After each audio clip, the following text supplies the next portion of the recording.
So while I was out of town for a couple days this past week, my husband apparently ate all the food in our house. So I am on Pinterest right now looking up some recipes so I can get some ingredients at the supermarket on my way home and hopefully prep us a few meals for this week to keep in the fridge.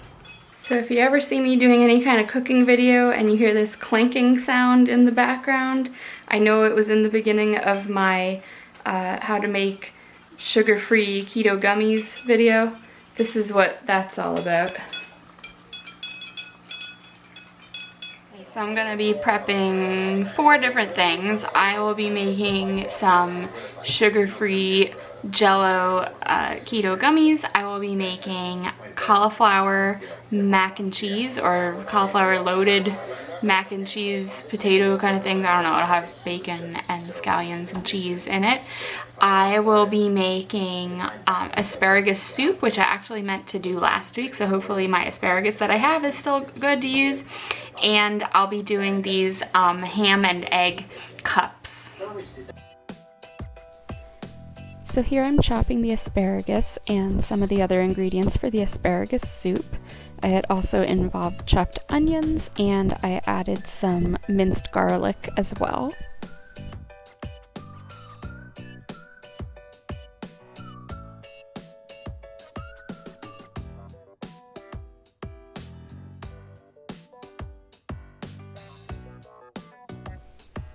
So you saute the onions and garlic first, and then you add the chopped asparagus. You do hold aside the tips of the asparagus because you put them in whole at the end.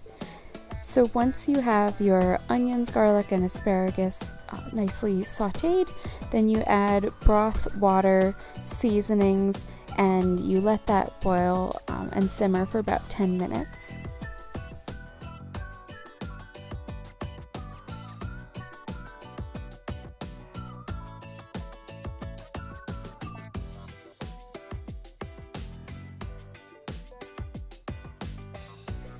In the meantime, you steam the asparagus tips to soften them, and so that's what I'm doing here and just draining those.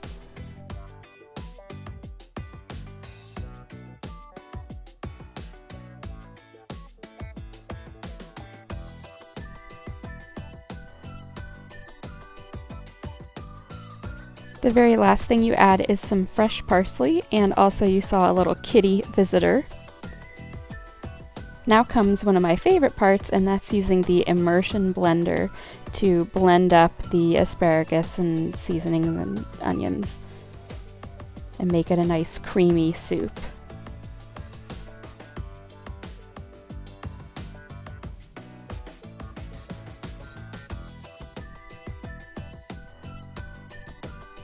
The final step is to add vermouth, lemon juice, cream, or sour cream. In my case, I used both cream and sour cream. And then you do add the asparagus tips back in at the end.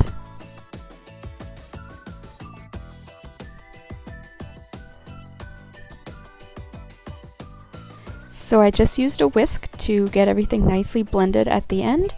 And of course, don't forget to take a taste and make sure it tastes okay.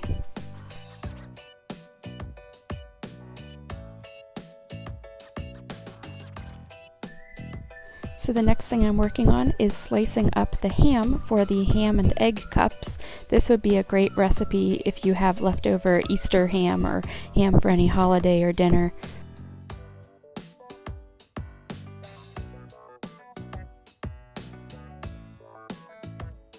And here's where another little visitor showed up, but luckily I had saved a couple little ham scraps for him, and so he would take them and run down to the floor to enjoy.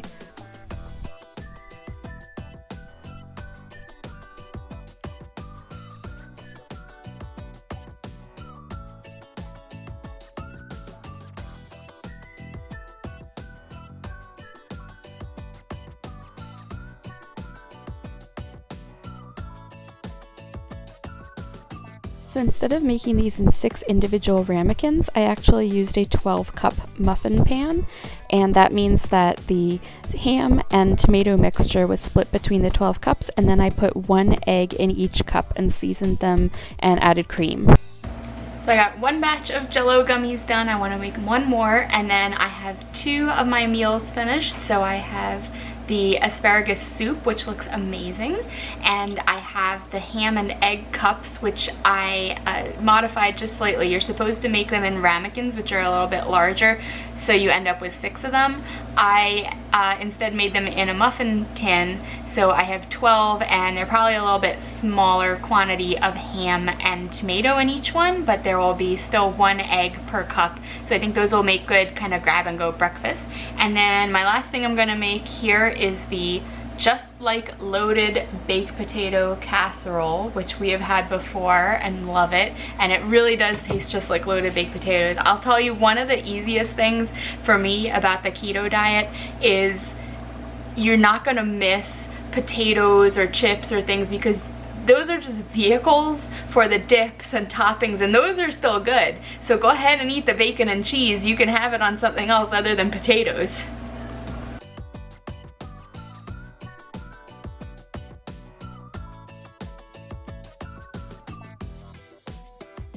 So the egg cups didn't come out quite as individual units like I had thought, so I had to actually package them all up separately in 12 little boxes, but we'll take those for our lunches this week.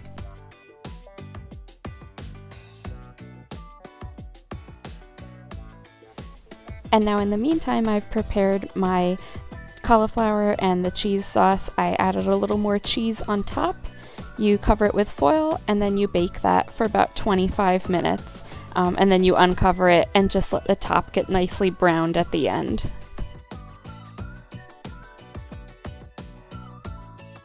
So I'm really a clean as you go kind of cook, and especially when I do big meal preps like this, it's kind of hard to clean in between each thing. So once I get whatever's my last thing done in the oven, then I just clean everything. I wipe down all the counters, I get all the dishes out of the sink, I even swept and mopped the floor while I was waiting for this last piece to finish baking.